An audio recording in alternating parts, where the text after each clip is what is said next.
Good evening, here are tonight's top stories. A tragic fire claims a life and leaves 4 homeless in Linden, while another tragic motorcycle accident claims the life of a 20-year-old in North Rupununi. In other updates, the opposition joins the government in denouncing Venezuelan aggression, and President Ali advocates for inclusivity and unity in his Fagwa message. Additionally, the ministry clarifies authorization for healthcare worker recruitment amidst ongoing discussions. Stay tuned for further developments. Please remember to like, share and subscribe to our channel for more news. Tragic fire claims life and leaves 4 homeless in Linden. In the early hours of today, at 1:42 hours, firefighters from the Linden Fire Station responded swiftly to reports of a fire at the intersection of Dajarat Avenue and Greenheart Street, Mackenzie, Linden. Upon their arrival at 1:49 hours, the team was met with a fierce blaze engulfing a wooden and concrete 2-story building.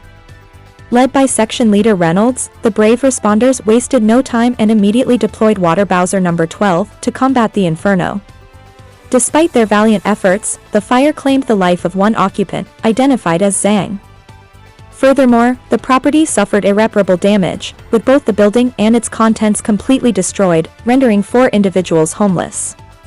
With precision and determination, firefighters utilized 2 jets from Water Bowser No. 12 to extinguish the flames, averting further catastrophe. An investigation into the cause of the fire is currently underway, with authorities diligently working to ascertain the origin and circumstances surrounding this tragic incident. Our heartfelt condolences go out to all those affected by this devastating event.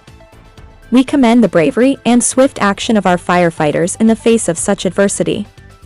As a reminder, the Guyana Fire Service urges all citizens to prioritize fire safety by ensuring proper electrical maintenance and being prepared for emergencies.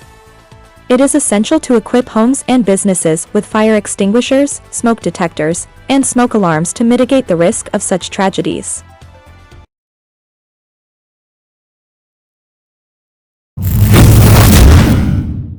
Tragic motorcycle accident claims life of 20-year-old in North Rupununi.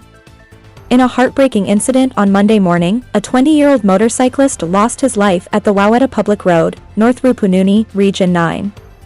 The deceased, identified as Aziz Gulab, worked at a logging company and resided in Waweta with his parents.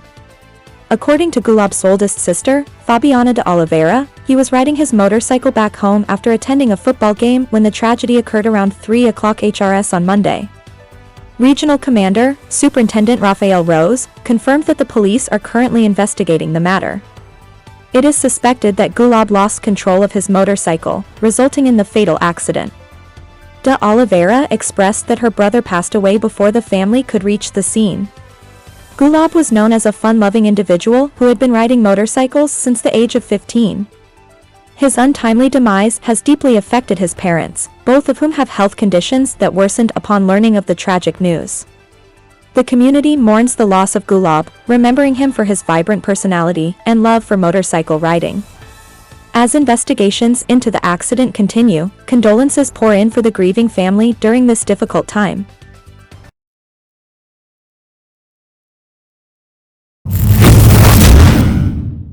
Opposition joins government in denouncing Venezuelan aggression. In a rare display of bipartisan unity, both the Guyanese government and opposition have vehemently condemned Venezuela's recent legislative move seeking to annex the Essequibo region, with strong words from prominent figures on both sides of the political spectrum. Roysdale Ford, SC, the main opposition's legal affairs representative and member of parliament, was unequivocal in his condemnation of Venezuela's actions. Ford emphasized that Venezuela's unilateral declaration of the Essequibo region violates not only the spirit but also the letter of the Argyle Declaration, a pivotal agreement aimed at maintaining peace between the 2 nations. The recent actions by Venezuela not only disregard historical agreements but also pose a significant threat to sovereignty and territorial integrity, fundamental tenets ensuring stability and security, Ford stated, highlighting the gravity of the situation. Ford further stressed the importance of international solidarity, emphasizing the unwavering support from the Caribbean Community, CARICOM, and the Organization of American States, OAS, in standing with Guyana. He called for a national dialogue involving all stakeholders and urged unity across party lines to defend Guyana's territorial sovereignty. The Guyana government had previously expressed grave concern over Venezuela's adoption of the law, emphasizing its commitment to peace and sovereignty.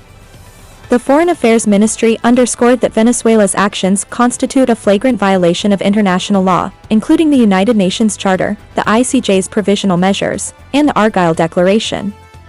Tensions between Guyana and Venezuela escalated following Venezuela's referendum in December 2023, purportedly annexing the Essequibo region.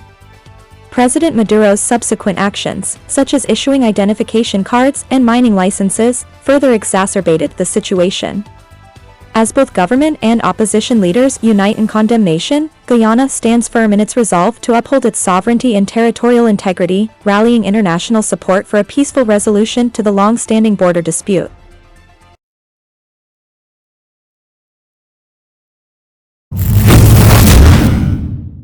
President Ali advocates for inclusivity and unity in Fagwa message.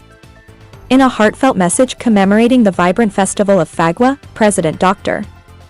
Mohammed Irfan Ali has emphasized the importance of fostering a society free from discrimination and filled with deep-rooted respect and love for one another. President Ali urged the nation to let the joyous festivities of Fagwa serve as a symbol of unity, emphasizing that discrimination based on skin color, hair texture, or religion has no place in Guyanese society. As we celebrate Fagwa, let it serve as a manifestation of our shared respect and love while also signaling that we do not judge one another by the color of our skin. Let us reaffirm our commitment to building a united Guyana, President Ali stated in his message on Monday. He underscored the government's commitment to creating a country where individuals of all ethnicities, backgrounds, and cultures can thrive, calling on all Guyanese to embrace the spirit of inclusivity, equality, and respect not just during Fagwa but every day. Acknowledging the significance of Fagwa for Hindus and its broader symbolism of the victory of good over evil, President Ali highlighted the festival's role in marking the arrival of spring, a season of renewal and rejuvenation. Fagwa holds immense religious significance for Hindus. It marks the victory of good over evil. This festival also signifies the arrival of spring, a season of renewal and rejuvenation, where nature bursts forth in vibrant colors, mirroring the hues of Fagwa celebrations, he remarked. President Ali emphasized that Fagwa transcends religious boundaries, symbolizing the dissolution of cultural and racial barriers and promoting unity and harmony among all Guyanese. The showering of colorful powders and the sprinkling of liquids not only add to the merriment, but also serve as a reminder that in celebrating Fagwa, we embrace our shared humanity, he concluded, urging everyone to embrace the spirit of Fagwa and work together towards building a one Guyana where every individual can flourish.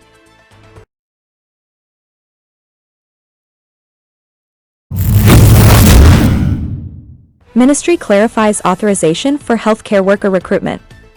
The Ministry of Foreign Affairs and International Cooperation has issued a statement addressing a letter circulating in the media regarding the recruitment of healthcare workers from Bangladesh by Sigma Engineers Limited, Incorporated.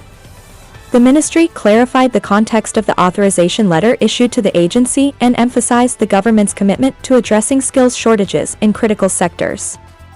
According to the ministry, the authorization letter was issued in response to a request from Sigma Engineers Limited, confirming their authorization to recruit healthcare workers.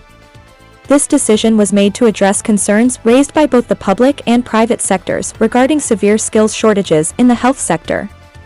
Additionally, the Private Sector Commission has repeatedly sought government assistance in filling skills gaps in various sectors such as construction, engineering, and services due to Guyana's expanding economy.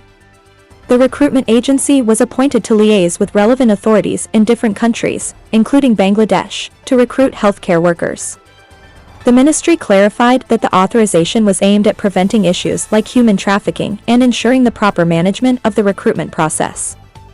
However, the ministry stated that as of the date of the statement, no healthcare workers have been recruited through Sigma Engineers Limited, Inc., as shortages are currently being addressed by personnel from Cuba.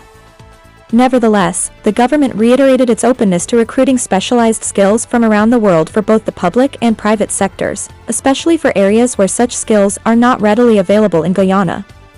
The statement underscores the government's commitment to addressing skills shortages while ensuring transparency and adherence to proper recruitment procedures.